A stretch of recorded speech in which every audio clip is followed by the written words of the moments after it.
The opposite of life is not death. The opposite of life is indifference. Elie Wiesel. Think about that for a moment. People don't usually end their lives because of one bad day or one sad thought.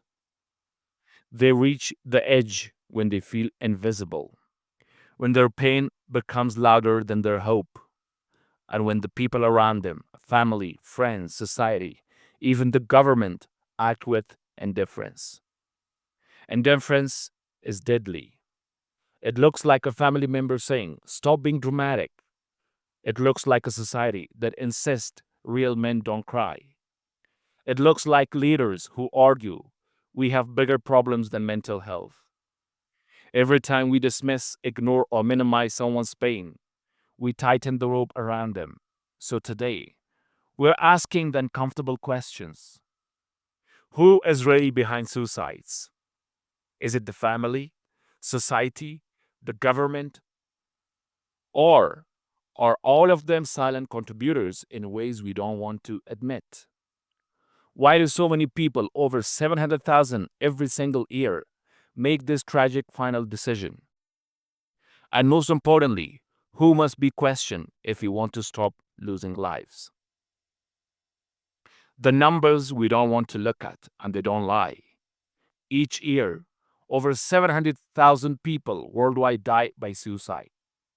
For every death, there are often 20 or more attempts.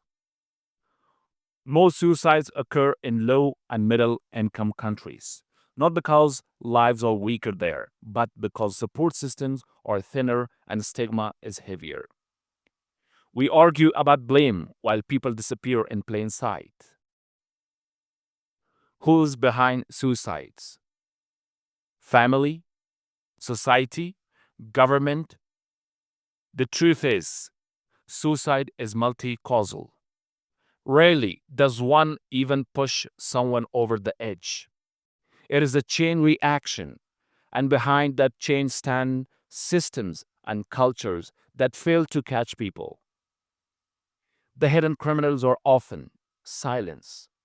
When families don't ask, don't notice, don't listen. Stigma. When society shames sadness, trauma, or mental illness. Neglect. When governments underfund care, ignore data, or make help hard to reach. Careless speech. When media mocks or sensationalizes suffering. Hopeless economics. When jobs, education, or dignity are out of reach for years. There is no single villain, but all of us hold responsibility. And what's the reason? Why do people reach that edge? Most who die by suicide don't actually want death. They want relief from unbearable pain. Suicide often follows a buildup of staked pressures, previous attempts, untreated mental health conditions, financial strain or job loss, relationship breakdowns, isolation, discrimination, violence, chronic illness or pain, sudden crisis. Many deaths happens impulsively in moments when pain collides with hopelessness and no support system is visible. It is not weakness, it's pain with no escape route. So, in a country where you live, talking about mental health is often taboo. Data are scarce and underreporting is high. But experts warn of rising distress, where education, work, and safety are restricted, and where families face poverty, displacement, and trauma. Women and girls are particularly at risk when opportunities are stripped away. When doors to dignity close, the risk of suicide opens. So, who must be questioned? Here is the accountability ladder. First, families. Do we notice mood changes or do we shame them? Friends. Do we check in deeply or just send emojis? 3. Community leaders. Do we normalize open talk about mental health? 4. Schools and universities. Is counseling available or teachers trained? Employers, do we offer human schedules and crisis support? 6. Health systems, are doctors trained to respond compassionately? 7. Media and influencers, do we fight myths or spread them? 8. Tech platforms, are bullying and harassment taken seriously? 9. Governments, do they fund care, track data, and make help accessible? When one wing breaks, people fall. So, what we can do today? If you're worried about someone, ask directly. Are you thinking about harming yourself? Listen fully without judgment. Stay with them if risk is high. Connect them to professional help. Involve trusted support. Follow up regularly. If you are the one in pain, tell one person today. Stay safe from immediate danger. Seek professional support. Anchor yourself with small steps. Drink water. Take a short walk. Write one sentence. Get sunlight.